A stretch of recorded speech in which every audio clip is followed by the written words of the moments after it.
வாழ்க்கையில் முக்கியமானது என்னென்றால் நீயே உன்னை அறிந்து கொள்ள வேண்டும். நீதான் உனக்கு யாருக்கு வழிகாட்டியோ எதுவும் கிடையாது. ஆண்டவன் பார்த்துக்குருவான் இதெல்லாம் கிடையாது. நீ உன்னை பார்த்துக்கிறோம் எப்படி வாழணும்னு சொல்றேன். அப்படி கேளு. அதான் இதைத்தான் மாற்றம் வேணும்னு சொல்றாங்க. மாற்றம் என்ன மாற்றம்? எப்போ சாதாரண சட்டை போடுவது திட்டமதி ஜிப்பா போடுவது மாற்றம்? அது மாற்றம் இல்லையா? இல்ல நேற்று சீரட்டு குடிச்சுக்கலாம், சீரட்டு குடிக்கல, அதான் மாற்றமா? துக்கத்தின் சுமை தாங்க முடியாம அவர்கள் எடுக்கக்கூடிய ஒரு மனநிலை, இந்த மாதிரி ஒரு மனநிலையில தான் எல்லாரும் வாழ்ந்து கொண்டு இருக்கின்றாங்க. அப்ப நம்ம மாற்றம் என்ன நினைக்கிறோம்னா, நமக்கு எது சிறந்ததாக படுகின்றதோ அதை நோக்கி நம்ம மாறினா போதும். ஜேகே முழுமையான மாற்றம் உங்கள் மனித வாழ்க்கையில் சிறப்பான வாழ்க்கையை உங்களால் வாழ முடியுமா? சமூக மாற்றம் என்பது என்ன கேட்டாக்க, ஜேகே உங்களெல்லாம் சமூக மாற்றம் கொண்டு வர முடியாது. அதெல்லாம் ஒன்றும் நடக்காது. தேவை மாற்றம். ஆனால் நீங்க சொல்ற சமூக மாற்றம் உங்களுடைய மனதில் மாற்றம் ஏற்படாமல் சமூக மாற்றம் சரியான மாற்றமாக இருக்காது. இன்றைக்கு இருக்கக்கூடியவங்களை பாராட்டி மகிழ்கின்றேன். உண்மையாதான் இவ்வளவு வரியில அதே பெருசு. ஏன்னா இன்றைக்கு ஜேகே மிக அவசியமாகப்படுகிறார். ஜே கிருஷ்ணமூர்த்தி இன்றைக்கு எனக்கு என்ன பொறுத்த வரைக்கும், ஏன்னா சில நிகழ்ச்சிகள்லாம் ரொம்ப அசிங்கமா இருக்கு, ரொம்ப அருவறுப்பா இருக்கு, ரொம்ப மனவேதனையும் தெரியுது.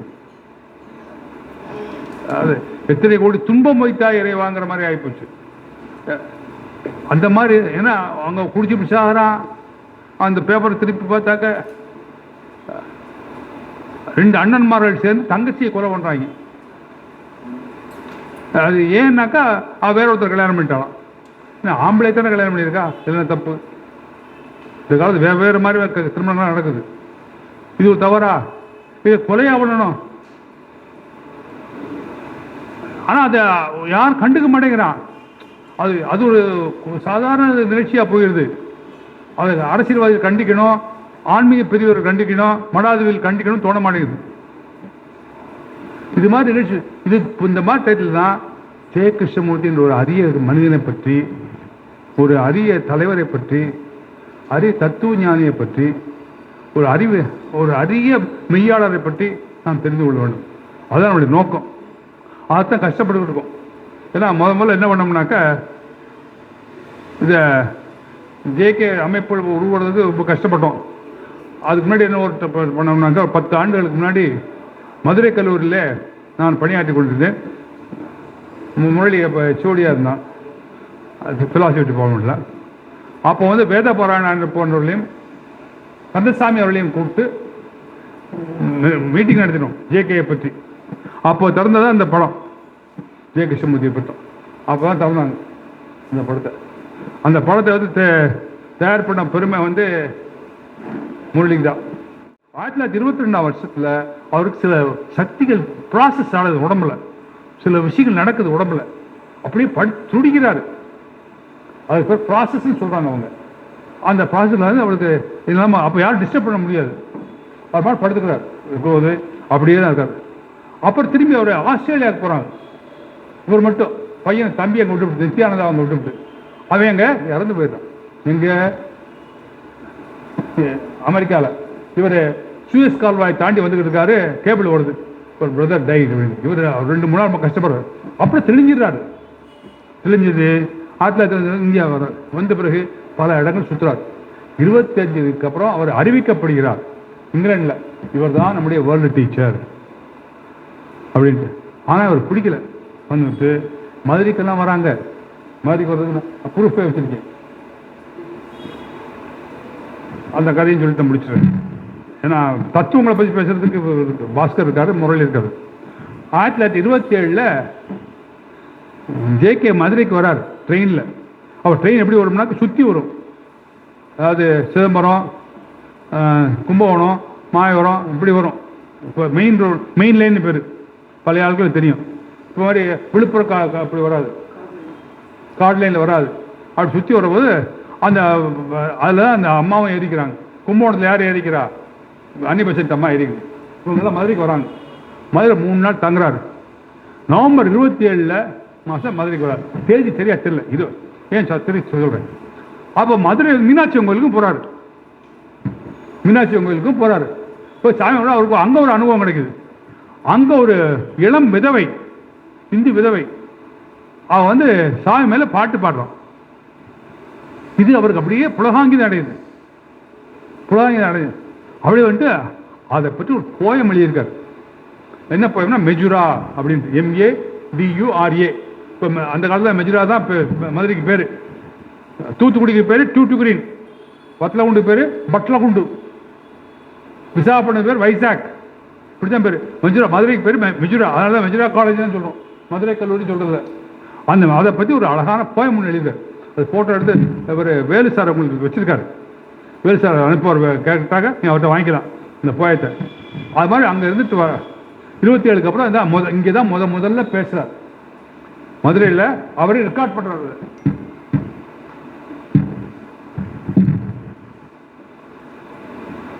I remember my first speech at Madurai. Dr. Besant said to me, my dear, your stance was all right. இந்த இடத்துல உட்காந்து பேசியிருப்பாரு நினைக்கிறேன். Your gestures right. Only you are too inexperienced. அனுபவம் இல்லடாப்பா குழந்தை. அம்மா சொல்லுது. I know it's possible for you to have it. உனக்கு எல்லாம் வந்துடும். Go, start, speak, see what happens. Even if you make a mess, remain hesitant. நிப்பாட்டிடாது. With this you must be completely uncertain. I say to you, you got it. Go open the door. அந்த அம்மாவுடைய கட்டளை இவருக்கு. கோ open. அதுக்கப்புறம் தான் அவர் வெளியே வர. அப்புறம் என்ன அது மறுபடியும் சுற்றுப்பிரயாணம் செய்கிறாங்க. Order of the star of the east ஒரு அந்த அம்மா ஒரு ஆர்டர் பண்ணுது. அதாவது ஸ்டார் ஆஃப் கிழக்கு நட்சத்திரம் அப்படின்ட்டு. அதுக்கு இப்போ தான் தலைவர் இருக்கார். தலைவர் இருக்கும்போது அப்போ அவர் என்ன பண்ணுறாருன்னா, அந்த ஹங்கேரியில் ஒரு இடம், பெரிய இடம், ஒருத்தி வந்து 5000 ஏக்கர் கொடுக்குறா அவருக்கு. அந்த இடத்துல வந்து இவர் பேசுறாரு. அந்த இடத்துல ஒமீன்னு பேர், அது சரியா ஸ்பெல்லிங் தெரியல, எனக்கு ப்ரொனன்சியேஷன் தெரியல. அந்த இடத்துல பேசுகிற போது அங்கே தான் அவர் பூரா அந்த அம்மா விட்டு வெளியே வர்றாரு. என்ன sir, truth is a pathless land. No religion can find way to it. அப்படியே அப்புறமா பேசுறாரு. அந்த புக்கே இருக்கு,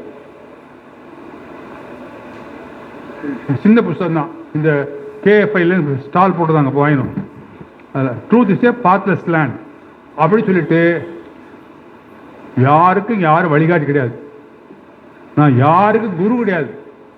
அவர் சொல்றது, நான் யாருக்கும் ஃபாலோவர் எனக்கு கிடையாது, யாரும் எனக்கு ஃபாலோவரே கிடையாது. இவன் நான் தான் பிரதம சிஷியன், நான் 2வது சிஷியன், இந்த 3வது பீடம், இந்த சொல்லியே வச்சுக்கிறாரு. நீ நான் பேசுவேன், நீ ஞாபகம் வச்சுக்க, அவ்வளோதான். அவர் எழுதக்கூட மாட்டேன்ட்டாரு, நான் பேசுவேன் ஞாபகம் வச்சுக்கன்ட்டு. அப்படி இருக்கும்போது அதுதான் truth is a pathless land. இந்த அப்படி அழகமா சொல்லிட்டு அந்த ஸ்பீச் எப்படின்னாக்க, நான் எப்படி கருதுறேன்னாக்க, ஆப்ரஹாம் லிங்கன் கெட்டிஸ்பர்கில் பேசினா, government of the people, by the people and for the people shall not perish from the earth, from the face of the earth அப்படின்னா, அதுபோல இது மனிதன் சுதந்திர புருஷனாக இருக்க வேண்டும். My entire life is for to make man free, absolutely unconditionally free அப்படிங்கிறாரு. கொஞ்சம் கூட இல்லாமல் ஃப்ரீயாக இருக்கணும், அதுதான் முயற்சி. அப்படி வர்றபோது இந்த தலைகள் பூரா அடைஞ்சிடும். என்னுடைய நாடு, என்னுடைய தேசம் இதெல்லாம் கிடையாது, எல்லாம் ஒரே குலம்தான், மனித குலம் ஒன்று தான். அப்படி அந்த மாதிரியான ஒரு இதோட போகணும். அதற்கான முயற்சி செய்யும். உங்களுக்கு உங்கள் இதை நாங்கள் ஃபாலோ பண்ணோம், ஃபாலோ பண்ணவே வேண்டாம் எனக்கு.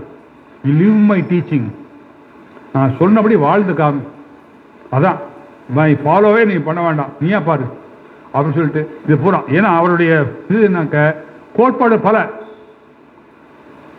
அவர் எல்லாத்தையும் எகென்ஸ்ட்.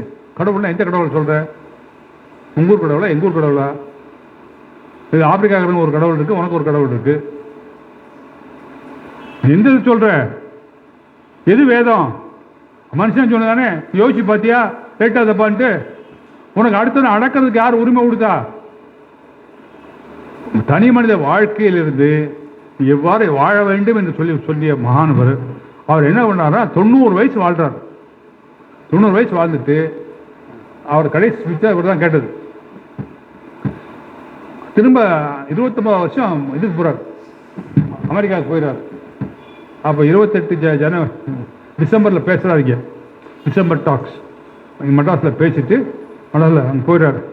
அங்கே போயிட்டு அங்கே இருக்கார். அங்கே நடுவில் ஒரு இடத்துல கொஞ்சம் பேசுகிறாரு அவ்வளோ.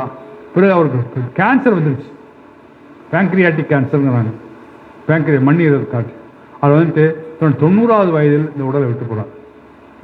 அவர் எனக்கு எந்த விதமான செருமனியும் வேண்டாம், எதுவும் வேண்டாம், எவ்வளோ சீக்கிரம் என்னை எரிக்கிறதோ என்ன பண்ண பண்ணிக்கும், dispose of my body as early as possible. ஏன்னா சுப்ரீம் இன்டெலிஜென்ஸ் என்கிட்ட போயிடும், என்கிட்ட இருக்குது சுப்ரீம், அது வந்து புரிஞ்சுட்டா புரிஞ்சுங்க அப்படின்னு சொல்லிட்டு போயிடுறாரு. அவரை பிறகு அந்த எரிச்சிட்டு சாம்பல் கொஞ்சோண்டு அந்த வாரணாசியில் கரைச்சாங்க, அப்புறம் இந்த அடையாள கடலில் கரைச்சாங்க. இதுதான் அவருடைய வாழ்க்கை. வாழ்க்கையில் முக்கியமானது என்னென்றால் நீயே உன்னை அறிந்து கொள்ள வேண்டும்.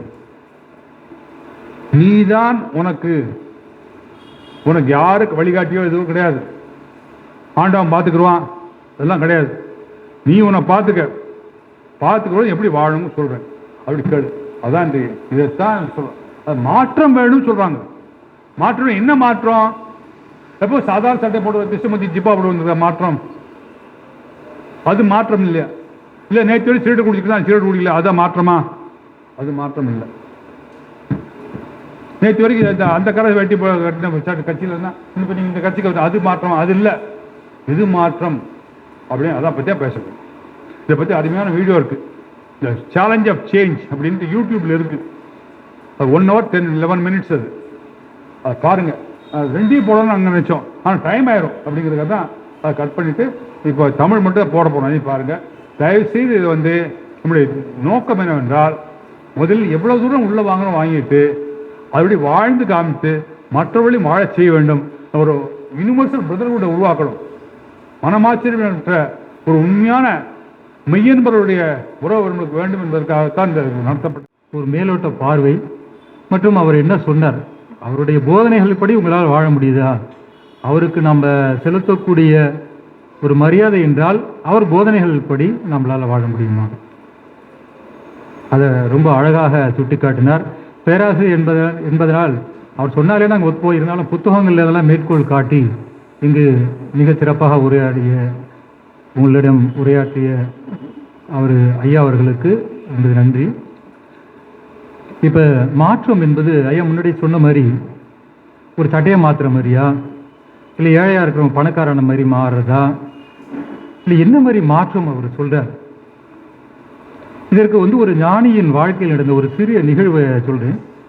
இது வந்து ஒரு திருடன் வந்து திருடி அவனுடைய வாழ்க்கை சரியான முறையான வாழ்க்கை என்று வாழ்ந்து கொண்டிருக்கின்றான். அப்புறம் அவன் மனம் திருந்தி, நல்ல கவனிங்க, மனம் திருந்தி அந்த ஞானியிடம் போய் கேட்குறான், ஐயா நான் இதுமாரி திருட்டு பண்ணிட்டு இருந்தேன் இவ்வளோ நாளா, அதுதான் எனக்கு குழப்பா இருந்துச்சு, இனிமேல் கொண்டு அது பண்ண வேண்டாம்னு முடிவு பண்ணிட்டேன். எனக்கு ஏதாவது ஒரு அறிவுரை சொல்லுவதாக இருந்தால் ஏதாவது ஒரு அறிவுரை சொல்லுங்க. அதுவும் பாருங்க எவ்வளோ கருதுறாங்க, இவ்வளோ செய்கிறதெல்லாம் நம்ம எல்லாமே மாற்றம்லாம் வேண்டாமா, ஏதாவது ஒரு மாற்றம் இருந்தால் போதும் அப்படிங்கிற நாம திருப்திப்படுத்திக் கொள்ளக்கூடிய ஒரு மனநிலை இருந்தாலும் அந்த ஞானி சொன்னார், உன்னுடைய செயல் பாராட்டுக்குரியது, உன்னுடைய மனமாற்றம் சிறப்பானது, ஒரே ஒரு அறிவுரை என்றால் நீ இனிமேல் பொய் பேசாதுங்க. பொய் பேசாதே அப்படின்னாலே அதில் எல்லாமே அடங்கி விடுகிறது. ஐயா சொன்னாங்க, இது உண்மைக்கான வழி இல்லைன்னு தான் ஜெயிக்க சொன்னார். அவருடைய இன்றைக்கு வந்து ஒரு இதில் பார்த்தா அவருடைய கேஃபைலேருந்து வந்து ஒரு மேற்கோள் காட்டுகிறேன். அதாவது கல்வி, அறிவியல், சமூக ரீதியாக மற்றும் அரசியல் ரீதியாக பல மாற்றங்களை நாம் செய்வதற்கு முயற்சி செய்து கொண்டே இருக்கின்றோம். அவைகள் எல்லாம் வெற்றி அளிக்கவில்லை. இல்லை என்றால் அவர்கள் எல்லாம் ஒரு குறிப்பிட்ட அளவுக்குத்தான் தாக்கம் ஏற்படுத்துகின்றது. இந்த உலகத்தில் உள்ள வாழும் மனிதர்கள் அவர்களுடைய வாழ்க்கையில் எவ்வாறு வாழ்கிறாங்க? நீங்க முன்னேற்றம்னு சொல்றது வந்து பொருளாதார ரீதியாகவோ இல்லை வசதிகள் ரீதியாகவோ முன்னேற்றம் இருந்திருக்கலாம். ஆனால் மனிதன், சாதாரண மனிதன் அனைவரும் கோபம், வன்முறை, மிருகத்தனம், துக்கத்தின் சுமை தாங்க முடியாம அவர்கள் எடுக்கக்கூடிய ஒரு மனநிலை, இந்த மாதிரி ஒரு மனநிலையில தான் எல்லாரும் வாழ்ந்து கொண்டிருக்கின்றாங்க. அப்ப நம்ம மாற்றம் என்ன நினைக்கிறோம்னா, நமக்கு எது சிறந்ததாக படுகின்றதோ அதை நோக்கி நம்ம மாறினா போதும். ஜேகே முழுமையான மாற்றம், உங்கள் மனித வாழ்க்கையில் சிறப்பான வாழ்க்கையை உங்களால் வாழ முடியுமா? மத ரீதியாக மதங்கள் ஐயா சொன்ன மாதிரி ஒவ்வொரு உலகத்துல வேற வேற இடங்கள்ல வேற வேற மதங்கள் கோலைச்சு கொண்டிருக்கின்றன. ஒரு பகுதியில் உலகத்தில் உள்ள ஒரு மதம் இன்னொரு பகுதியில் ஏற்றுக்கொள்ளப்படுவதில்லை. அப்போ உங்களுடைய கடவுள்கள் எல்லாம் அப்போ உங்களுடைய மனமாற்றத்திற்கோ வாழ்க்கைக்கோ மாற்றத்துக்கோ உருவாகினா இல்லை. மனிதன் அடிப்படையில் இன்னும் ஒரு மிருகத்தனமான மனநிலையில் தான் இருந்து கொண்டிருக்கின்றான். தான் நம்ம பார்க்கக்கூடியது, நம்ம கேட்கக்கூடிய செயல்கள் எல்லாம் நிரூபித்துக் கொண்டிருக்கின்றன. ஆக நம்ம சரியாக சிந்திக்க வேண்டும் என்றால் தன்னைத்தான் அறிந்துதான் ஞானம். அது பல்வேறு நூல்களில் கூறப்பட்டிருக்கின்றது. ஜேகேவும் அதை தான் சுட்டி காட்டியிருக்கின்றார். ஆனால் அவர் சொன்ன ஒரே ஒரு வார்த்தை என்னன்னா, உங்கள் வாழ்க்கை எனும் புத்தகங்களை நீங்கள் படியுங்கள். நீங்க இன்னொருத்தவங்க சொல்லி அந்த புத்தகம் உங்களால் புரிந்து கொள்ள முடியாது. வெளியில் உள்ள புத்தகங்கள் படிப்பதை விட உங்கள் வாழ்க்கை என்ற புத்தகத்தை படிக்க வேண்டும். அப்போ உங்கள் வாழ்க்கை என்ற புத்தகத்தை படிக்க வேண்டும் என்றால், என்னுடைய மனநிலை எப்படி இருக்கின்றது, என்னுடைய வரையறைகள் எப்படி இருக்கின்றது, நான் எந்த சமுதாயத்தில் வாழ்கின்றேன், அதெல்லாம் என்னுடைய தாக்கங்கள், அதனுடைய தாக்கங்கள் என்னுடைய சிந்தித்தலை, எண்ணங்களை எப்படி மாற்றி இருக்கின்றது என்பதை புரிந்து கொண்டால்தான் அந்த கண்டிஷன் சொல்றாங்க, அந்த கண்டிஷன்ல நீங்க வெளியில் வந்தால்தான் உங்களை நீங்கள் அறிந்து கொள்ள முடியும். இவ்வாறியாக இந்த மாற்றம் என்பது உளவியல் ரீதியான மாற்றம். அந்த ஒரு மாற்றமே உலகத்தில் நிரந்தரமான அன்பிற்கும் அமைதிக்கும் வழிவகுக்கும் என்பதை அவர் சுட்டிக்காட்டியிருக்கின்றார். அதாவது இப்ப தியானத்தை பத்தி சொல்லிட்டு இருந்தாங்க. தியானம் இப்ப ஜேகேவும் அவரை ஒரு குருவாக நிலைநிறுத்தி அதுக்குள்ள நீங்க பாதுகாப்பை தேடாதீங்க, நீங்கள் எதற்காக உங்கள் மனம் பாதுகாப்பை தேடுகின்றது அப்படின்னு கவனிங்க அப்படின்னு தான் சொன்னார். அந்த கவனத்தை பத்தி மிக அருமையாக சொல்லிட்டு இருந்தாங்க. அந்த தியானம்ங்கிறது ஒரு மூச்சு பயிற்சி மாத்திரம் கிடையாது. அப்படி சொல்ல போனா புத்தரே தான் முதல்ல மூச்சை பத்தி சொல்லி மூச்சை கவனிங்க அப்படின்னு சொன்னவர்ல முதல்ல அவர் தான், மன அமைதியாக்குவதற்காக. அந்த மன அமைதி ஒரு நிரந்தரமாக இருக்காது. உங்களுக்கு மூச்சு பயிற்சி மட்டும் செய்யறப்ப அந்த தருணத்தில் அந்த ஒரு அமைதி வருவ மாதிரி ஒரு தோற்றம் இருக்கும். ஜேக்கோவின் வார்த்தைகள் சொல்லுவதுன்னா, நான் ஒரு பாவியாக இருக்கின்றேன், நீங்க ஞானியாக மாற வேண்டும் என்று ஒரு மாற்றம் நினைத்தீர்கள் என்றால், ஒரு மாயையிலிருந்து இன்னொரு மாயைக்கு நீங்கள் மாறுகின்றீர்கள். நீங்கள் இருப்பது ஒரு மாயை என்றால் இன்னொரு மாயை நோக்கி உங்கள் மனத்தில் உள்ள கோணல்கள், மனத்தில் உள்ள முரண்பாடுகளுக்கு தகுந்த மாதிரியாக நீங்கள் உங்களை மாற்ற முயற்சி செய்து கொண்டிருக்கின்றீர்கள். அப்பதான் அவர் விடுதலையை பற்றி சுட்டி காட்டுறார்.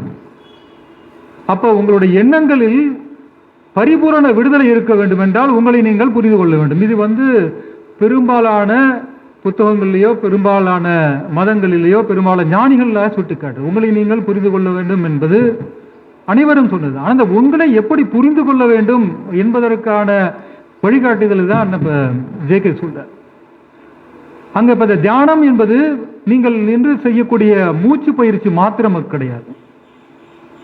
அந்த வாக்கிங் தியானம் இல்ல நடக்கிறப்போ தியானம் அப்படின்னு சொன்னாங்க. அதே மாதிரி நீங்கள் ஒவ்வொரு கணமும் உங்களை கவனித்துக் கொண்டு இருக்கின்றால் கவனம் எப்படி இருக்க வேண்டும்? எந்த ஒரு ஒப்பீடும் இல்லாமல், எந்த ஒரு கருத்தாக்கமும் இல்லாமல். கருத்துக்களால் நாம் சூழப்பட்டுள்ளோம், கருத்துக்களால் நாம் இயக்கப்படுகிறோம். அது பொருளாதார ரீதியாகவும் சரி, ஆன்மீக ரீதியாகவும் சரி. அப்ப அந்த கருத்துக்கள் உங்களை எவ்வளவு தூரம் எடுத்து செல்லும்? அப்ப ஒரு மாயையிலிருந்து இன்னொரு மாயைக்கு தான் எடுத்து செல்லும். அதுக்குதான் ஜேகே சொன்னார், நீங்க ஒரு பாவியாக இருந்து ஞானியாக மாற வேண்டும் என்பது ஒரு மாயையிலிருந்து இன்னொரு மாயைக்கு செல்லக்கூடிய ஒரு பயணமாக அது இருக்கும். ஆக நாம் நம்மை நாமே கவனிக்க வேண்டியது என்பது முழு சுதந்திர நிலையில்தான் கவனிக்க முடியும். முழு சுதந்திரம் என்பது அறிந்தவர்கள் இருந்து நீங்கள் விடுதலையாகும் பொழுதுதான். அறிந்தவர்கள் எது? நீங்கள் இந்த வாழ்க்கையில் கொண்டு வந்தது, இங்கு குழந்தைகள பருவத்தில் எடுத்துக்கொண்டது, மற்றும் உங்கள் மீது செலுத்தப்படும் தாக்கங்கள். அது உங்களை அறியாமலேயே கூட சில தாக்கங்கள் வந்து கொண்டிருக்கிறது. நம்ம ஒரு இடத்துல இருக்கிறோம், அந்த இடத்துல வேற வேற விஷயங்கள் உங்களுக்கு போதிக்கப்படுகிறது. அப்போ உங்களுக்கு ஒரு முரண்பாடு வருது, இதை செய்யலாமா அதை செய்யலாமா. அப்ப மன அமைதியை தேடி நீங்கள் ஒரு குருவிலிருந்து ஒரு குரு தான் போயிட்டு இருப்பீங்க. அது ஆன்மீக பயணம் அல்ல. ஆன்மீகங்கிற ஒரு வட்டத்திற்குள் உங்களை நீங்கள் சிறைப்படுத்திக் கொண்டீர்கள் என்றால் அது எண்ணங்களின் சிறையாக தான் இருக்கும். நாம நினைச்சுக்கலாம் நம்ம ஆன்மீக பயணத்தை கொண்டு போகின்றன. அப்ப அவர் முரளி சார் சொன்னாங்க, இது எந்த ஒரு நினைவுகளும் இல்லாத ஒரு நிலையை எப்படின்றார். எந்த ஒரு நினைவும் ஏற்படக்கூடாது, பழைய ஞாபகங்கள் எல்லாம் அற்று போக வேண்டும். அப்படின்னா அந்த தருணத்தில் நாம் இருக்க வேண்டும், தருணத்திற்கு தருணம் நாம் இருக்க வேண்டும். அப்ப ஆன்மீகம்னு சொல்லி இன்னொரு சடங்குகளையோ சம்பிரதாயத்திலேயோ வேற ஒரு குருவிடம் நீங்கள் போய் தஞ்சமடைந்துவது என்பது ஒரு பாதுகாப்பை தேடும் மனமாக தான் இருக்கும். அந்த மனம் விடுதலை அடையாது. அந்த மனம் சிக்கல்களுக்கு உள்ளார்தான் இருக்கும். ஜேகேயின் வார்த்தைகளில் நான் கூற வேண்டும் என்றால், அந்த மன அமைதி என்பது உருவாக்கப்பட்ட மன அமைதி அல்ல. அது கண்டித்து ஒரு தாக்கத்தினால் அல்லது ஒரு கட்டாயத்தினால் உருவான மன அமைதி கிடையாது. மன அமைதி இருக்கணும்னா உங்கள் மனத்தில் உள்ள போராட்டங்கள் முடிவுக்கு வர வேண்டும், உங்கள் மனத்தில் உள்ள பயங்கள் முடிவுக்கு வர வேண்டும், உங்கள் அச்சங்கள், உங்கள் பாதுகாப்பை தேடும் மனம் அதெல்லாம் முடிவுக்கு வரணும். அப்ப நீங்கள் இன்னொருவரை பின்பற்றுவது என்பது, அவர்களுடைய வழியில் நீங்கள் நடக்க முயற்சி செய்வது என்பது, அது எப்படின்னு கேட்டீங்கன்னா, ஒரு வண்டிக்கு முன்னாடி குதிரையா, குதிரைக்கு முன்னாடி வண்டியாங்கிற மாதிரி தான் ஆயிடும். இப்போ இது உங்கள் வாழ்க்கை. உங்கள் வாழ்க்கையில், உங்கள் வாழ்வில் உங்கள் எண்ணங்களை நீங்கள் கவனிக்க வேண்டும் என்றால் நீங்கள் முழு அமைதியாக, முழு சுதந்திரத்துடன் அதை கவனிக்க வேண்டும். இந்த மாதிரியாக அவருடைய போதனைகள் ஆன்மீக ரீதியாக அவர் எங்கேயுமே சுட்டுக்காட்டல. அவர் ஆன்மீக நிலையை இருந்தாரா என்பது ஒரு கேள்விக்குறி. அதற்குள் அவர் செல்லவில்லை. அவர் சொன்ன அந்த பல்வேறு ப்ராசஸஸ் அவர் மறுக்கவும் இல்லை, அதை உறுதிப்படுத்தவும் இல்லை. அது உங்களுக்கு தேவையா? அது இருந்தாலும் அவர்களுக்கு ஏற்படுத்த நிலை. நாம சாதாரண மனிதர்கள், அவர்களுடைய வாழ்க்கையில் மேம்பட்ட வாழ்க்கையை எப்படி வாழும், அதுதான் அவருடைய கவனமாக இருந்தது.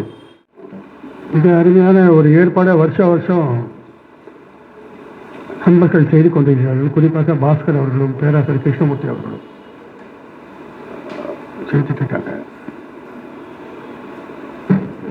சென்ற ஆண்டு நான் இங்கே இருந்தேன். நல்ல உரையாடல்கள் நிகழ்ந்தன. இந்த ஆண்டும் அது நடைபெற வேண்டும் என்று ஆசைப்படுகிறேன். ஒன்று, என்னுடைய பெயர் முரளி. இங்கே மதுரா காலேஜில் ஃபிலாசபி டிபார்ட்மெண்ட்டில் வேலை பார்த்து ரிட்டையர் ஆகிட்டேன். நான் தொடர்ந்து தத்துவம் சம்பந்தமாக ஃபிலாசபி டீச்சரு, வேஸ்டாக போயிடக்கூடாதுக்காக அந்த படித்த விஷயத்தெல்லாம் யூடியூப்பில் பதிவேற்றம் பண்ணி கொண்டிருக்கிறோம் பேசி. இன்றைக்கு ஜே கிருஷ்ணமூர்த்தி பற்றி பேசுவது என்பது ரொம்ப கஷ்டமான விஷயம். அது ஜேகேவை பற்றி பேசுறது ரொம்ப ரொம்ப சிரமமான விஷயம். அது ஏன்னா ஜேகே ரொம்ப ஒன்றும் பேசுறதுக்கு ஒன்றும் கண்டென்ட் கொடுக்கல. அவருடைய உள்ளடக்கங்கள் வேறு மாதிரியான விஷயங்கள். அவர் இவ்வளோ வருஷமா எல்லாம் வாழ்ந்துக்கிட்டு இருக்கீங்களே, இவ்வளோ வருஷம் ஒருத்தர் மட்டும் கேட்கல, உலகம் முழுவதையும் கேட்கிறாரு. எவ்வளவு வார் நடக்குது. இனி கூட பாருங்க, ஹமாஸ் வார் நடக்குது, இஸ்ரேலில் போர் நடக்குது. குழந்தைகளை அவர் சொன்ன மாதிரி தான் பெரிய அளவில் சின்ன அளவில் எங்கே பார்த்தாலும் கொலை மட்டுமல்ல, அதுக்கு என்ன காரணம்? நிறைய விஷயங்கள் நடக்குது, நிறைய தீமைகள் நடக்குது. என்ன காரணம் யோசிங்களா அப்படின்றதான் அவருடைய கொஸ்டின். இந்த கேள்வியை கேட்கறதுக்கு அவருக்கு என்ன அதிகாரம் இருக்கிறதுன்னு ஒரு ஒரு தாட் வரும். நீ யாரையா கேட்கறது? அவருக்கு அதற்கான ஒரு அனுபவம் என்ற வார்த்தையை கூட அவர் வேற மாதிரி புரிதலை உண்டாக்குறார். அதற்கான வாழ்க்கையில அவர் சில புரிதல்களை கொண்டிருக்கிறார். யான் பெற்ற இன்பம் அப்படின்ற அந்த அளவில் நான் பெற்ற இந்த புரிதலை நான் உங்க முன்னால வைக்கிறேன். நீங்களும் யோசிங்க, ஏன்னா இந்த உலகத்தில் நானும் ஒரு அங்கமாக இருக்கிறேன் அப்படின்னு சொல்றார். அவரை பொறுத்த வரைக்கும் ஒரு சொல்லப்படாத விஷயங்கள் நிறைய இருப்பதாக நான் கருதுகிறேன். அவர் சொல்லாமல் விட்ட தகவல்கள் உள்ளுக்குள்ள நுண்ணறிவோடு பார்த்தோம் என்றால் இருக்குது. அப்படி சொல்லாமல் விட்ட விஷயங்களையே நம்ம இன்னைக்கு பேசலாம். ஒன்று, ஏன் சொல்லாமல் விட்டார் என்று நம்ம யோசிக்கலாம். ரெண்டு, சொன்னது என்ன என்பதும் நாம் புரிந்து கொள்ளலாம். ரொம்ப சிம்பிளான விஷயத்தை தான் அவர் சொல்றாரு. இந்த உலகத்தில் அமைதி வேணும்னு நினைக்கிறோம். அது இன்னொரு விஷயம் இருக்கு. அமைதி வேணும் நினைக்கிறோன்னா யார் நினைக்கிறான்னு தெரியல. காலையில் பேப்பரை பார்க்குறாங்க, இல்லை நியூஸ் பேப்பரை அந்த கால நியூஸ் பேப்பர் இப்போலாம் எல்லாம் கை அடக்கத்தில் வந்துடுது. ஸோ நம்ம என்ன பண்ணுறோம், உலகத்தில் போர் நடக்குது, கொலை நடக்குது, டிட்பிட்ஸ் ஆயிடுச்சு. இப்போ கொலை செய்திலாம் நியூஸில் பார்த்தீங்கன்னா 1 minute இவன் அங்கே கொண்டான், அவனை கொண்டான், இதை ரசிக்க தொடங்கிவிட்டான். இந்த இந்த தகவல்கள் இல்லாமல் வாழ முடியாத ஒரு வாழ்க்கை சூழல் உண்டாகிவிட்டது. ஒரு புறம் அப்படி, இன்னொரு புறம் ஒரு போதையில் தள்ளாடி கொண்டிருக்கின்ற இளைய சமுதாயம். அவங்களுக்கு நேரமே இல்லை, டைம் இல்லை, என்ஜாய்மெண்ட்டுக்கு நேரம் இல்லை. அது பாருங்களேன், ஒரு பரபரப்பாக என்ஜாய் பண்ணுறோம். ஏன்னா அது ரொம்ப நேரமாக டான்ஸ் ஆடிட்டு இருக்க, வேற டான்ஸ் போடு, வேற பாட்டை போடு, பாட்டே போடாத, என்னை உற்சாகப்படுத்தி கொண்டே இருங்கள் அப்படின்னு அவங்க கேட்குற அளவுக்கு அவங்களுக்கு ஏதோ உருவாகி இருக்குது. ஒவ்வொரு காலகட்டத்தில் இம்மாதிரியான மனித மனங்களை ஆட்டுவிக்கின்ற சூழல்கள் உருவாக்கப்பட்டு வந்திருக்கின்றன என்பதை புரிந்து கொள்ளுங்கள். இதுதான் ஜேகேனுடைய ஃபர்ஸ்ட் பாயிண்ட். உங்களுடைய எண்ணங்களை உருவாக்குகின்றன அந்த விஷயங்கள் தான். அந்த விஷயங்களை உங்களை கவர்கின்ற, மயக்குகின்ற அல்லது உங்களை போதைக்கு உட்படுத்துகின்ற இந்த விஷயங்களை உருவாக்குவதும் மனிதனுடைய எண்ணங்கள் தான். அப்போ பேசிக் எங்க வருதுன்னா, ஒரு தனி மனிதனுடைய மனதில் இருக்கிற எண்ணம் தான் காரணமா இருக்கு.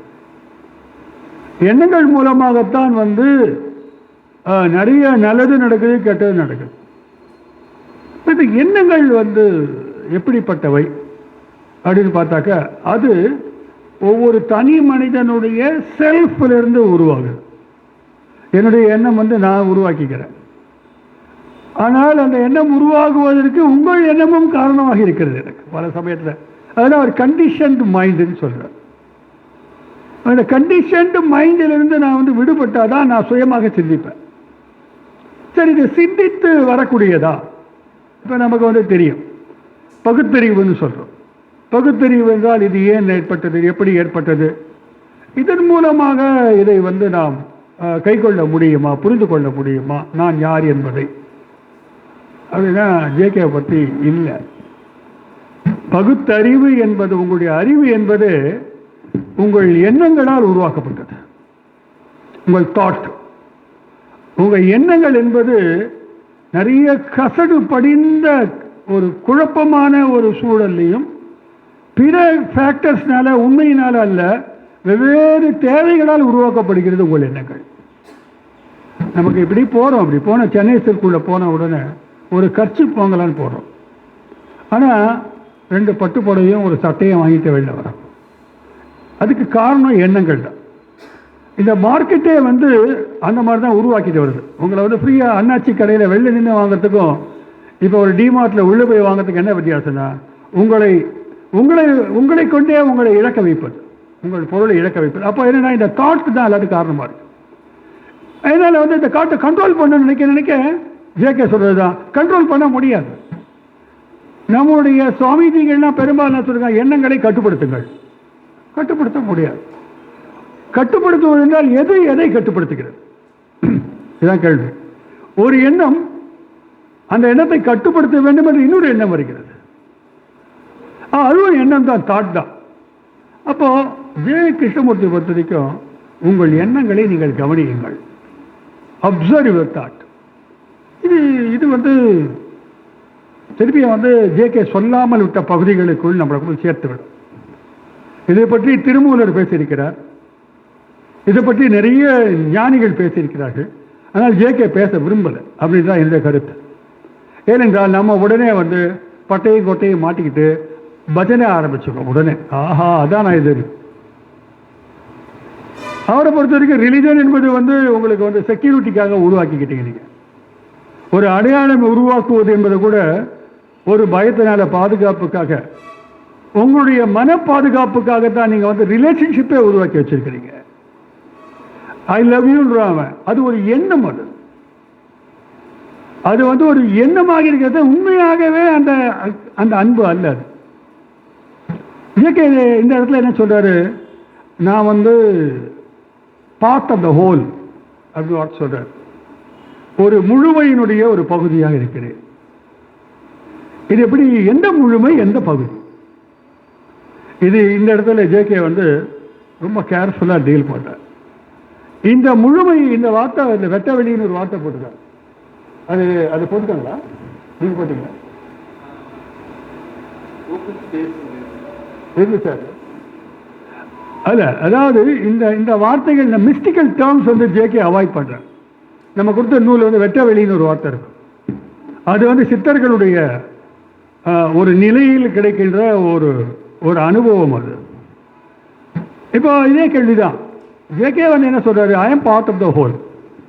இந்த முழுமையினுடைய பகுதி என்று அவர் எப்படி புரிந்து கொண்டார்? இதுதான் எனக்கு முன்னால் இருக்கிற கேள்வி. முழுமை என்று சொன்னால் எதை முழுமை என்று சொல்லுகிறார்? நீங்க எப்போ அதை உறிந்து கொள்கிறீர்களோ அப்பதான் நீங்க மனநோயாளியாக இல்லாத ஒரு சிந்தனை கொண்டவரா மாறுவீங்க. இப்ப தாட்ஸ் தான் முன்னால் இருக்கு. யூஜி கிருஷ்ணமூர்த்தி ஒருத்தர் இருக்கிறார்.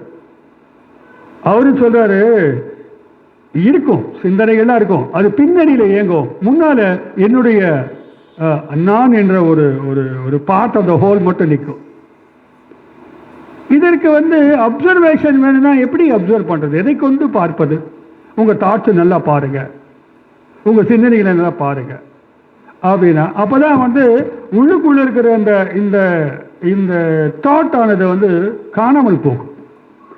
ஒரு பொழுதில் இந்த எண்ணங்கள் அற்ற நிலையை நீங்கள் அடைவதற்கு பாதை தியானம் பண்ணுவது அல்ல. உங்களை நீங்கள் எந்த சதா சர்வ நேரமும் உற்று கவனிப்பது. பட் இப்படி உற்று கவனிப்பது என்றால் எதை கொண்டு கவனிப்பது? அப்படி யார் கவனிக்கிறார்கள்? இந்த கேள்வி இருக்கு. அங்க அவரை பொறுத்த வரைக்கும் அப்ப எண்ணங்களை கவனிக்கிறதா? இப்ப எண்ணங்களை தாண்டி யாரோ ஒருவர் கவனிக்கிறாரா கேட்டா அவர் என்ன சொல்றது, அந்த பிரெயினுக்கு ஒரு இன்டெலிஜென்ஸ் இருக்கின்றார். இந்த இடத்துலதான் இந்திய தத்துவ ஞானிகள் இங்க ஆன்மான்னு ஒன்று இருக்குது. இந்த ஆன்மா கவனிச்சுட்டே இருக்கும் எல்லாத்தையும். இல்ல கடவுள் கவனிச்சுக்கிட்டே இருப்பாரு. அப்படி எல்லாம் நம்ம நிறைய விளக்கங்கள் இருக்கு. ஆனா ஜேகே அது உள்ள லேண்ட் ஆகல. ஜேகே விளைவிக்கிறார். மூளையினுடைய நுண்ணறிவின் மூலமாக நீங்கள் அது கவனிங்க பாருங்க. கவனிக்கும் போது என்ன ஆகுனாக்க தானாகவே அது சைலண்ட் ஆயிடும். தாட் சைலண்ட் ஆயிடுச்சுனாக்க அங்க ஸ்டில்னஸ், சைலன்ஸ் மட்டும்தான் இருக்குங்க. அது வெட்ட வெளின்ற வார்த்தையை அவர் பயன்படுத்தலைன்னா கூட அது வெட்ட வெளியாகத்தான் இருக்கும் என்பது அனுமானம். அந்த லெவல்ல நீங்க போயிட்டீங்கன்னாக்க உண்மையான நீங்க அப்ப புரிஞ்சுப்பீங்க, இந்த ஒட்டுமொத்த பிரபஞ்சத்தினுடைய பகுதியாக நான் இயங்கிக் கொண்டிருக்கிறேன் என்பதும், உங்களுக்கு ஒரு கவலை என்பது அது என் கவலையாக மாறுவது என்பதும், உங்கள் மீதான அன்பு என்பது என்னுடைய அன்பும் அது சொல்லி தெரிவதில்லை, அது இயல்பாகவே பிரவாகிக்கும் என்று புரிஞ்சுக்கணும். இந்த அனுபவம் என்று சொல்லும் பொழுது இன்னொரு கொஸ்டின் வருது. ஒரு விஷயத்தை நான் அனுபவிக்கிறேன், யார் அனுபவிக்கிறார்? இப்போ நான் கேட்டுட்டே இருக்கிறீங்க, யார் கேட்கறது? அனுபவஸ்தரும் இல்லைங்க. அப்படின்னா அனுபவம் மட்டுமே, அனுபவமும் நானும் ஒன்றாகின்ற ஒரு நிலையை பற்றி பேசுறாரு. இது கொஞ்சம் புரியாத மாதிரி இருக்கும். ரொம்ப சாதாரண மேட்டர்னு ஜேகே சொல்றாரு. உங்களுக்குள்ள ஒரு செல்ஃப்னு ஒன்று உருவாக்கி வச்சிருக்கிறீங்க உங்க எண்ணங்கள் மூலமாக. ஐ ஆம் திஸ், நான் இதுதான். அது அது பார்த்தீங்கன்னா தெரியும். நிறைய இது அதிகார மையங்களில் பார்த்தோம்னா அவன் நடந்து போகிறது, அவனுக்கு சுற்ற பரிவாரங்கள் இருப்பது, இந்த பரிவாரங்களை எல்லாம் உருவாக்கிக்கிட்டு இந்த பரிவாரங்களால் போற்றப்படுவோம் தான் நான் என்று என்னை நானே நம்பிக்கொண்டிருப்பது, இந்த நம்ம போலி நம்பிக்கையை மற்றவங்கள்ட்ட கொடுக்கறது, இது எல்லாத்தையும் உரிச்சு போட்டால் ஒன்றுமே இல்லாத ஒரு அப்சர்வேஷன், வெறும் அனுபவம் மட்டும் இருக்குது. அப்போ நான் என்ன பண்ணுறேன்னு கேட்டால் ஜேகே பதில் சொல்ல, யூஜிகே பதில் சொல்றது, அது ஒரு நிலை, அது ஒரு ஸ்டேட்.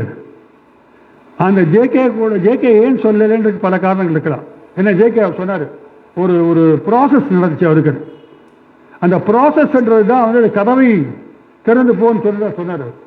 அந்த ப்ராசஸ் தான் வந்து இந்தியன் மிஸ்டிக்ஸ் எல்லாருமே சொல்றாங்க. ஜேகே வந்து மிஸ்டிக்கலாக தான் ஓப்பன் ஆகிறாரு முதல்ல. அதுதான் உண்மை, அதை மறைக்கிறாரு. ஏன்னா நம்ம ஆளுங்க எல்லாரும் வந்துடுவான், அதுக்கு தலைகளாக நிற்கலாமா, தியானம் பண்ணலாமா, சக்கரம் சுத்துமா, நிறைய இருக்குது. அதெல்லாம் சாத்தியப்பாடுகள் இருக்கு. அதனால் அவைகள் வந்து உங்களை விடுதலை செய்யுமான்னு தான் கொஸ்டின் ஜேகே சொல்றேன்.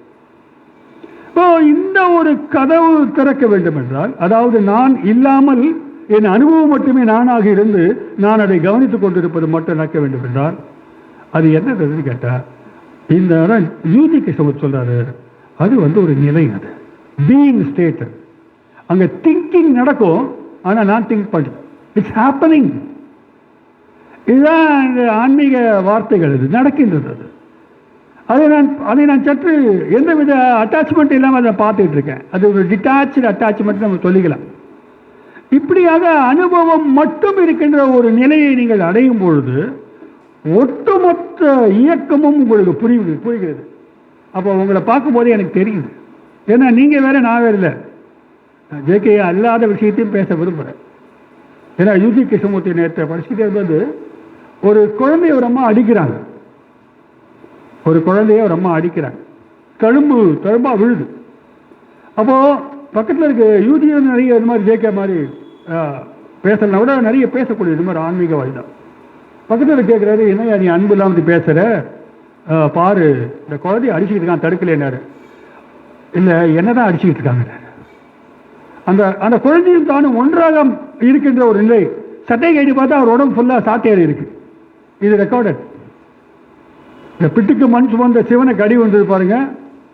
அந்த நிலையை வந்து அந்த ஸ்டேட்டுக்கு போயிட்டீங்கன்னாக்க எல்லா துன்பமும், அது அந்த ஸ்டேட்டுக்கு போகாதீங்கன்றார் அவர். அது துன்பமும் இன்பமும் எல்லாருக்கும் நடக்கிறது, நமக்கு தான் நடக்கும். இது ஒரு அத்வைத நிலைகள். ஒட்டுமொத்த பிரபஞ்ச கான்சியஸ்னஸ் நான் தான் ஃபீல் பண்ணுறேன்.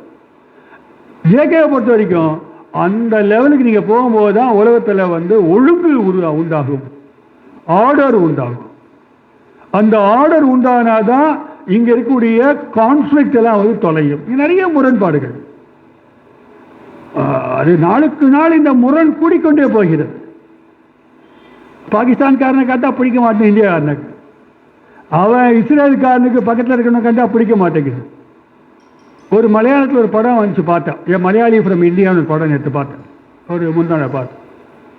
இங்கே இருக்கிற யங்ஸ்டர்ஸ் அவன் கிரிக்கெட்டு ரொம்ப வெறி பிடிச்சவன். அவன் பாகிஸ்தான் தோட்டையான வெறியில் இருக்கான்.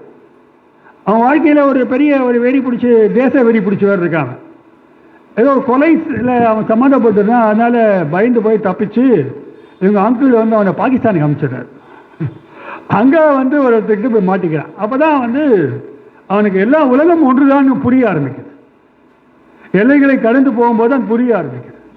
ஆனால் நம்ம வந்து பெரும்பாலும் இங்கே ஐடென்டிட்டிலேயே உருவாக்கியிருக்க நேஷனலிசம், தேசியம். ஜேகே சொல்றாரு, உங்கள் ஸ்டாட்ஸ்லாம் தேசியவாதத்தால் கட்டுப்படுத்தப்பட்டிருக்கிறது. புற உலகத்துக்கான விஷயங்கள் எடுத்துக்கோங்க. அரசியல் எவ்வளவு அது இன்செக்யூரிட்டினால் உருவாக்கப்படுது. இப்போ அந்த நான் இன்னொன்று யோசிச்சு பார்த்தேன். தேச அரசியல் ஒரு பக்கம் இருக்கட்டும், பாரத் மாதா கி ஜே அது ஒரு பக்கம் இருக்கட்டும், இன்னொரு பக்கம் வந்து நான் தமிழன். இந்த பக்கம் ஏதாவது ஒரு அடையாளத்தை பிடித்து கொண்டு நீங்கள் இருக்கிற வரைக்கும் நீங்க வந்து விடுதலை அடைய முடியாது. நீங்க என்னைக்கு மனிதனுக்குள் விடுதலை அடைகிறீர்களோ அன்னைக்கு தான் சமூகத்துக்கு நீங்க தான் நல்லது செய்ய முடியும்.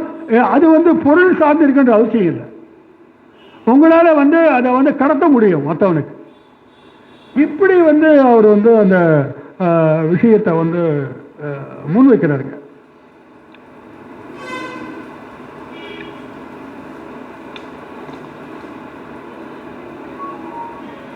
ஆனால் நமக்கு வந்து நம்மை நாமே உற்று கவனிக்க தொடங்கிவிட்டால்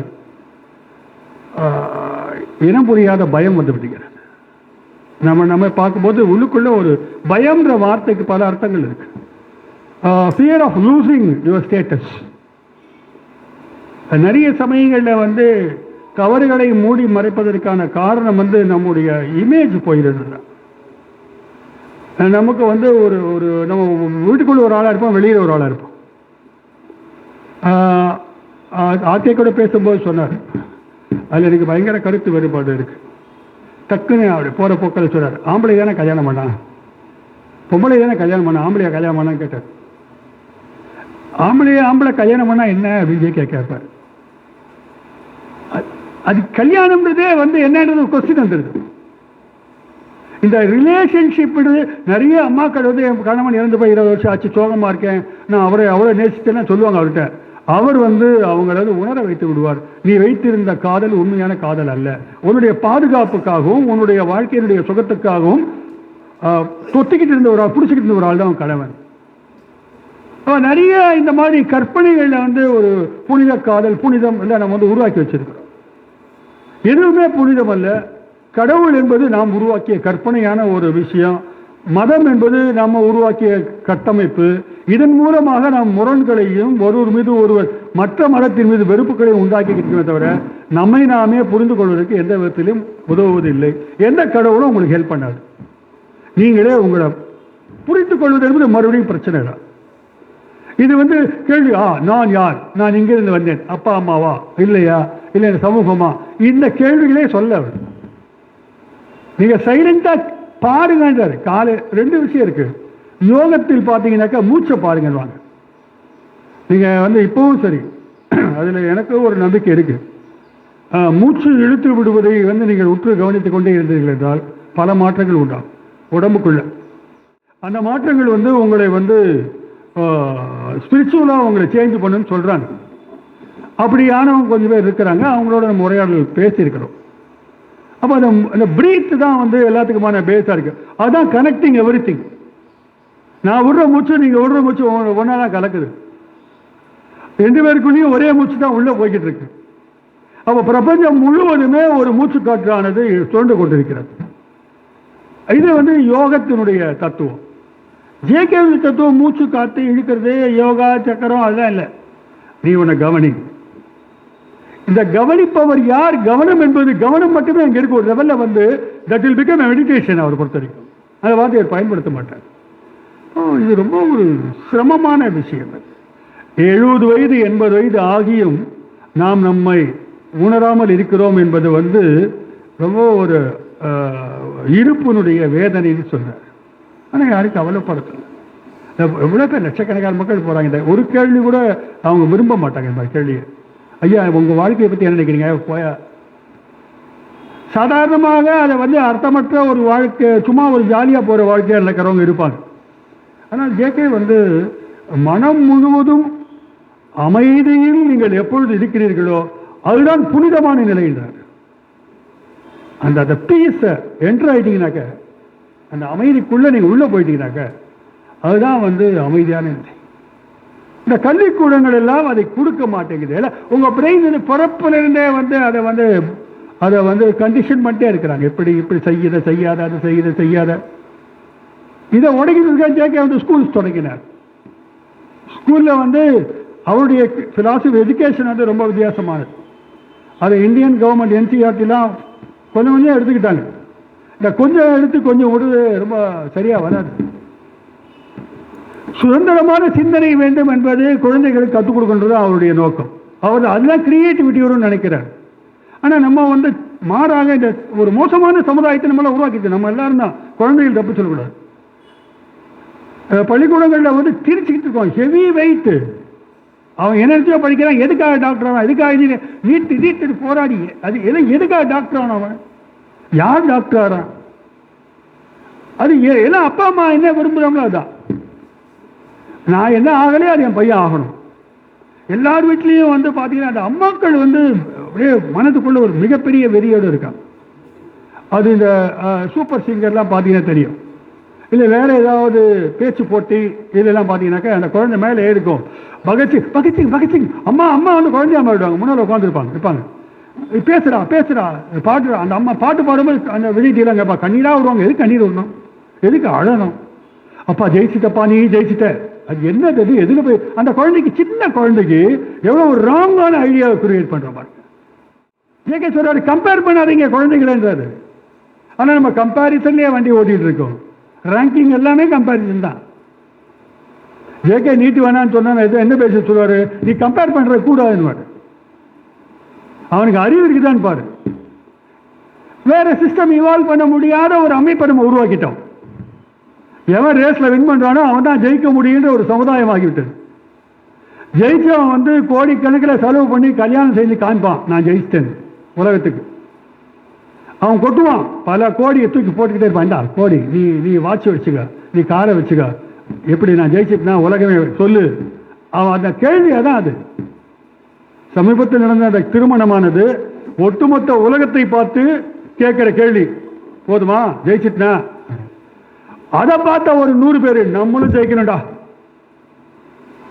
அவன் என்ன பண்ணான்னு பாரு. அம்மா அங்க ஃப்ராட் பண்ண, இங்க ஃப்ராட் பண்ண, அதோட சூப்பர் ஃப்ராட் நம்மளும் பண்ணுவோம். இதான தோணுங்க. இல்லை என்னை பார்த்து எனக்கே மைண்டுக்குள்ள பாடுறா, 2 கோடி ரூபாய்க்கு வாட்ச் கட்டியிருக்கிறான், 15 கோடி ரூபாய்க்கு வாட்ச் கட்டியிருக்கிறான் அப்படின்னு. சரி ரைட்டு. நீ என் பக்கத்தில் இருந்த கேட்குறான், நீ எவ்வளோ சம்பாதிச்சேன்னா. நான் ஆர்கேயை பார்த்து கேட்டேன், எத்தனை கோடி சம்பாதிச்சு. வேஸ்ட். அவன் சொல்லிட்டான் வேஸ்ட். அப்போ நம்ம கூட இப்போவும் செய்ய முடியும் அங்கிள், இப்போவும் செய்ய முடியும். 2 கோடி எடுத்துட்டு வாங்க, 20 கோடி ஆக்கிடலாம். அப்போ என்னன்னா, இந்த மாதிரி உலகம் வந்து என்னை வந்து விரட்டிக்கிட்டே இருக்கு. இந்த உலகத்தை உருவாக்கிய நம்ம தான். அப்போ ஜேகே வந்து it doesn't believe in any ideology.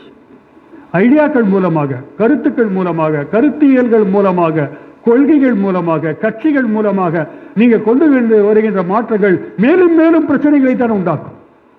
ஏனென்றால் கொண்டு வருபவர் யார், அவருடைய மனநிலை என்ன என்று பார்த்தால் அது உள்ளுக்குள்ள அத்தனையும் வந்து சிக்கலான மனமாக இருக்கிறது.